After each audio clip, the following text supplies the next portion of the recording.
Mon frère sifflait à 3h03 chaque nuit. J'ai découvert l'horreur. Je n'ai jamais été très proche de mon frère Antoine. On a 5 ans d'écart, et nos personnalités ont toujours été radicalement opposées. Moi, plutôt introverti, calme, aimant la lecture et le silence. Lui, extraverti, bruyant, toujours en quête d'attention. Enfant, on se chamaillait constamment. Adolescent, on s'est ignoré. Adulte, disons qu'on se tolère lors des repas de famille, sans plus. Nos parents, eux, ont toujours eu une préférence marquée pour Antoine. Il faut dire qu'il leur rendait bien. Brillant élève, sportif accompli, charmeur. Antoine était le fils parfait, celui dont ils pouvaient se vanter auprès de leurs amis. Moi, j'étais l'autre, celui qui vivait dans l'ombre de son frère, un peu effacé, un peu bizarre avec ses bouquins et son besoin de solitude. Je crois qu'au fond, ils ne m'ont jamais vraiment compris. Après mes études, j'ai quitté le cocon familial pour m'installer à Paris.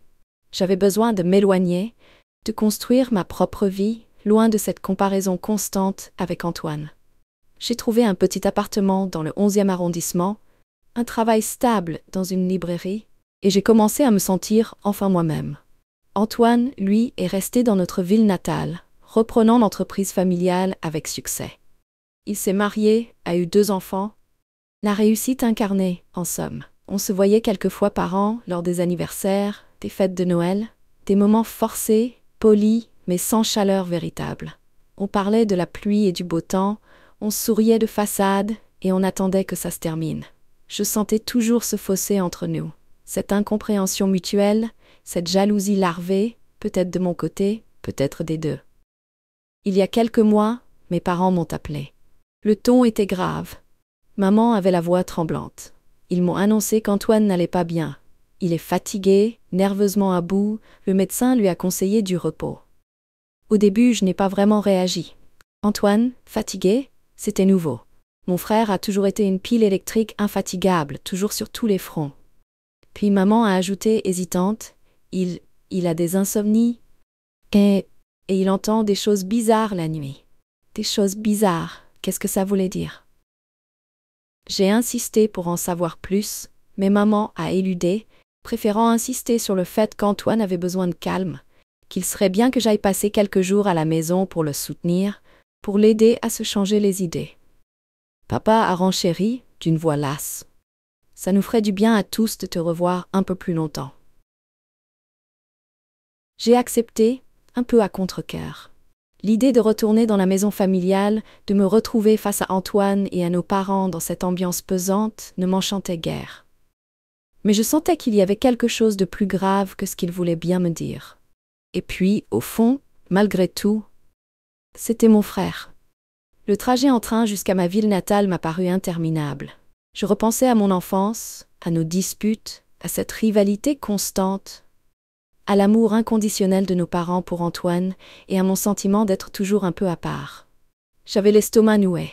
En arrivant à la maison, l'atmosphère était étrange, silencieuse, presque oppressante. Maman m'a accueilli avec un sourire forcé, les yeux rougis. Papa m'a serré la main brièvement, sans un mot.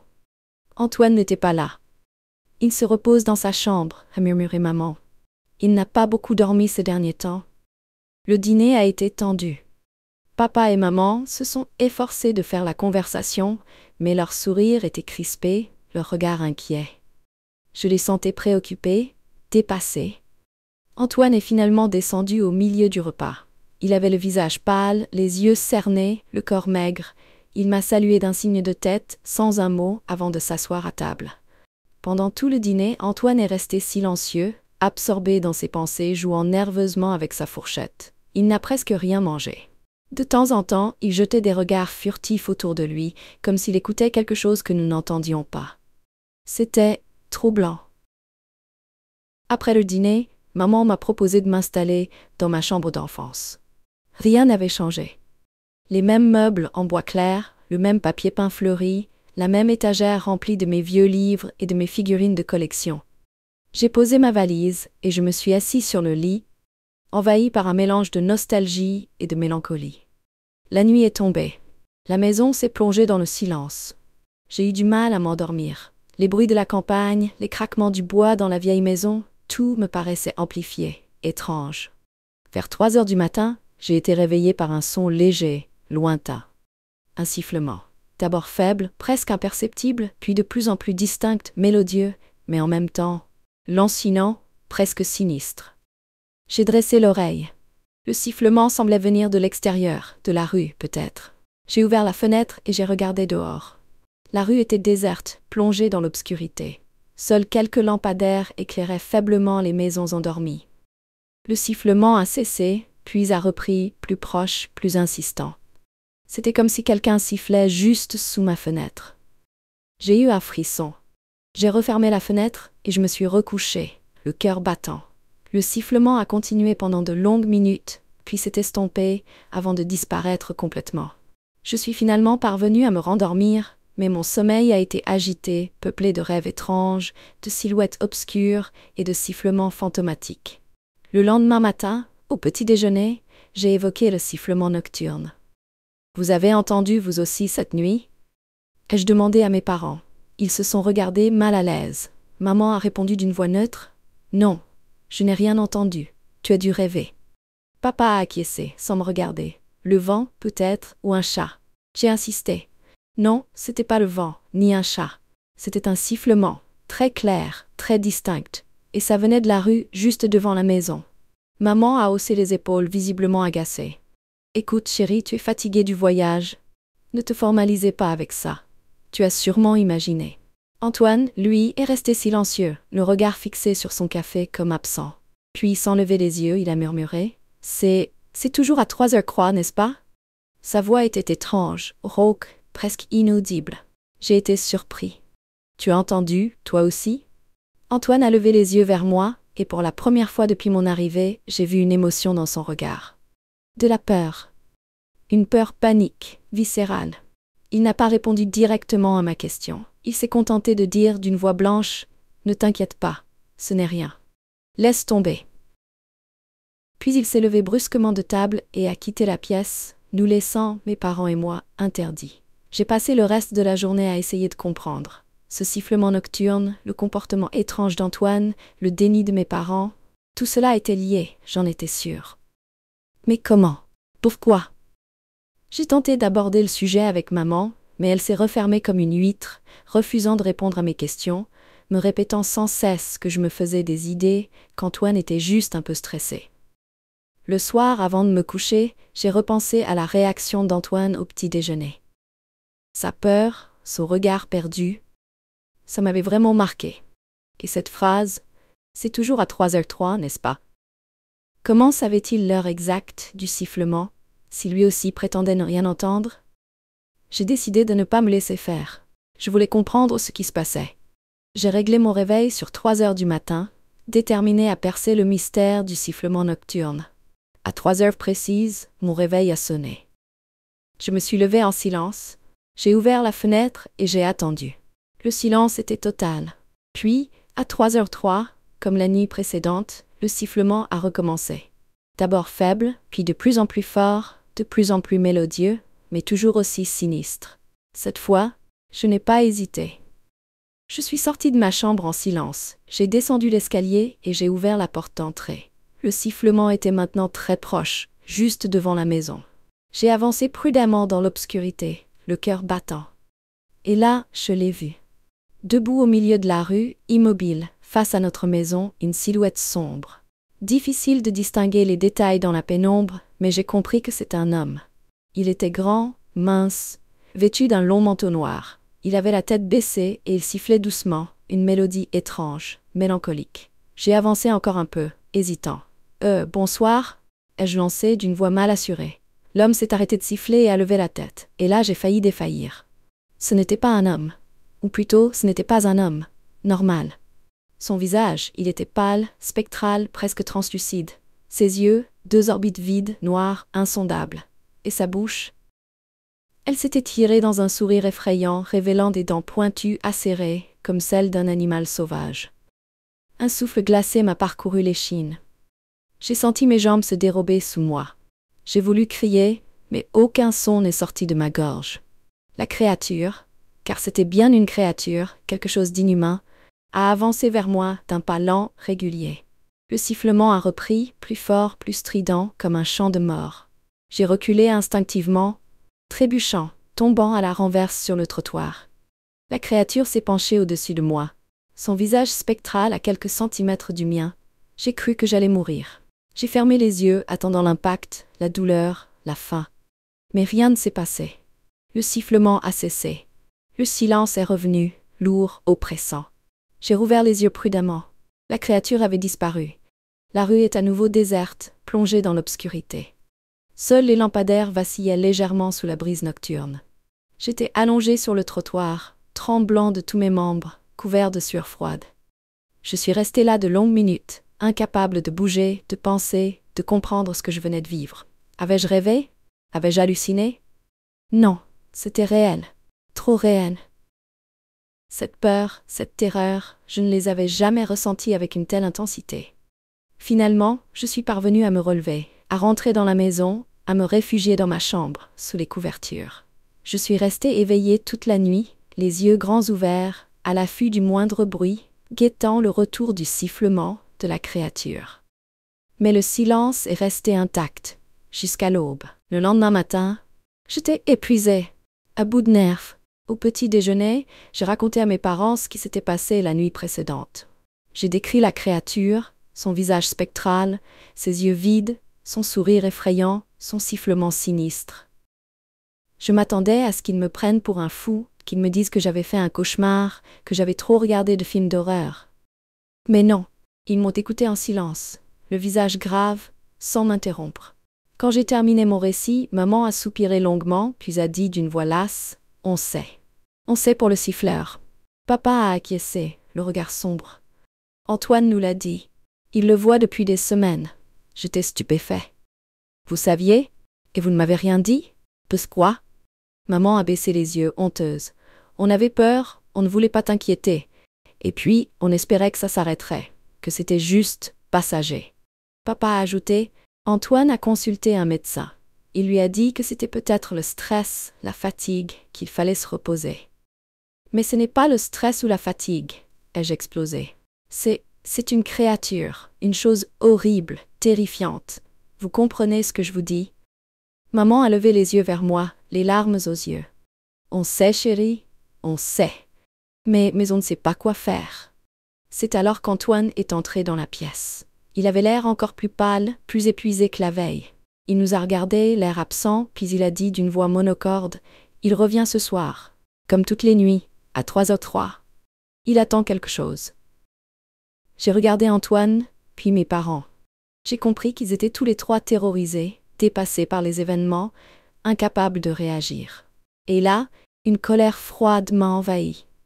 Une colère contre cette créature, bien sûr, mais aussi et surtout contre ma famille, contre leur passivité, leur déni, leur incapacité à affronter la réalité. « On va faire quelque chose, » ai-je déclaré, d'une voix ferme. « On ne va pas rester là à attendre que cette chose vienne nous terroriser chaque nuit. On va trouver une solution. » Mes parents m'ont regardé, surpris, comme si je venais de me réveiller d'un long sommeil. Antoine, lui, a simplement hoché la tête, résigné. Pendant toute la journée, j'ai cherché des informations sur Internet, dans les vieux livres de la bibliothèque municipale. J'ai tapé des mots-clés comme « créature nocturne »,« folklore local »,« apparition spectrale »,« sifflement sinistre ». J'ai trouvé des tas de légendes, de mythes, de récits fantastiques. Mais rien de concret. Rien qui puisse m'aider à comprendre ce que nous vivions.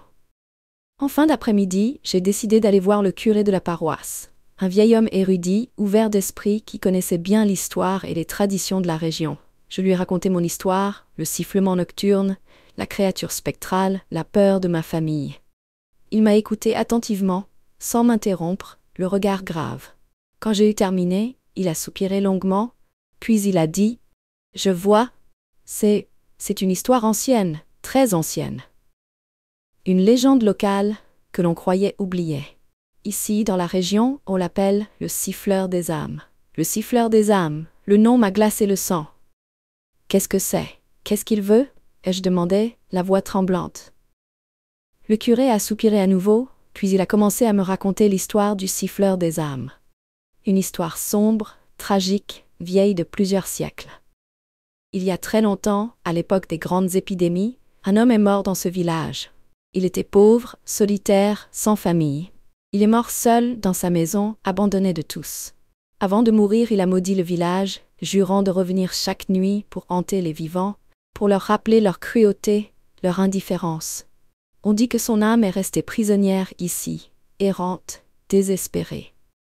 Et chaque nuit, à l'heure de sa mort, il revient siffler devant les maisons pour réclamer ce qu'on lui a refusé. La compassion, la pitié, la reconnaissance.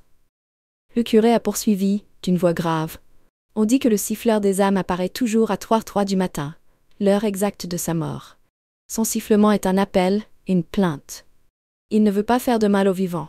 Il veut juste qu'on se souvienne de lui, qu'on reconnaisse son existence, sa souffrance. Mais que faut-il faire pour qu'il parte? Ai-je demandé désespéré. Le curé a réfléchi un instant, puis il a répondu. On dit que le siffleur des âmes ne partira que lorsqu'il aura obtenu ce qu'il désire, la reconnaissance, la compassion. Il faut lui montrer qu'on se souvient de lui, qu'on reconnaît sa souffrance. Il faut lui offrir quelque chose. Un signe de respect, de pitié. Quoi? Qu'est-ce qu'on peut lui offrir? Le curé a hésité. On dit qu'il aimait les fleurs. Les fleurs sauvages, simples, humbles. Peut-être qu'il suffirait de lui déposer un bouquet de fleurs devant la maison, à 3h03 du matin. Un geste simple, sincère, pour lui montrer qu'on se souvient de lui. J'ai remercié le curé, le cœur battant d'espoir.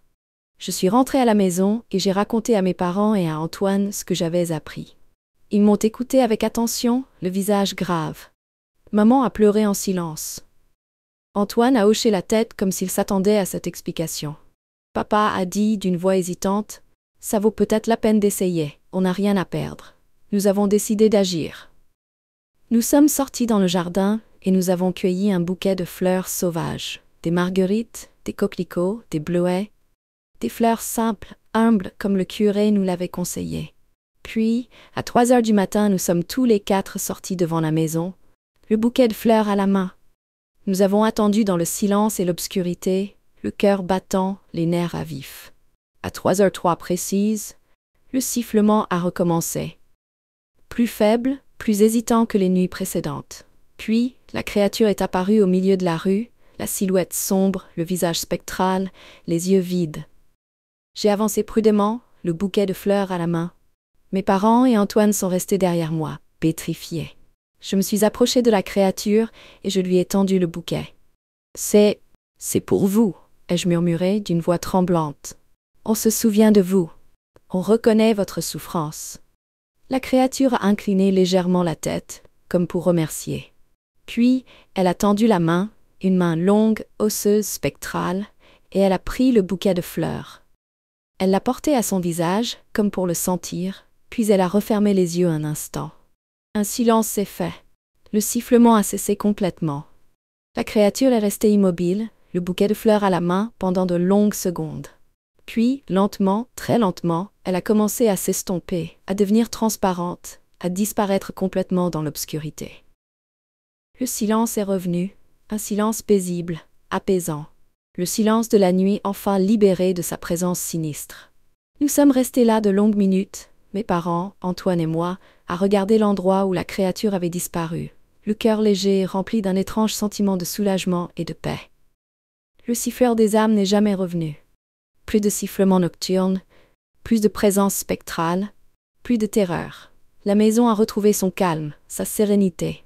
Antoine a peu à peu retrouvé le sommeil, l'appétit, la joie de vivre. Mes parents ont cessé d'être anxieux, inquiets. Quant à moi, je suis retournée à Paris, transformée par cette expérience. J'ai appris quelque chose d'important sur ma famille, sur moi-même, sur la nature humaine. J'ai appris que la peur, le déni, le silence ne résolvent rien. Que la compassion, la reconnaissance, la sincérité sont les seules armes efficaces contre les fantômes du passé, les blessures du cœur, les ténèbres de l'âme. Et parfois il suffit d'un simple bouquet de fleurs sauvages, offert avec amour et respect, pour apaiser les douleurs les plus profondes, pour faire taire les sifflements les plus sinistres, pour ramener la lumière dans les nuits les plus obscures.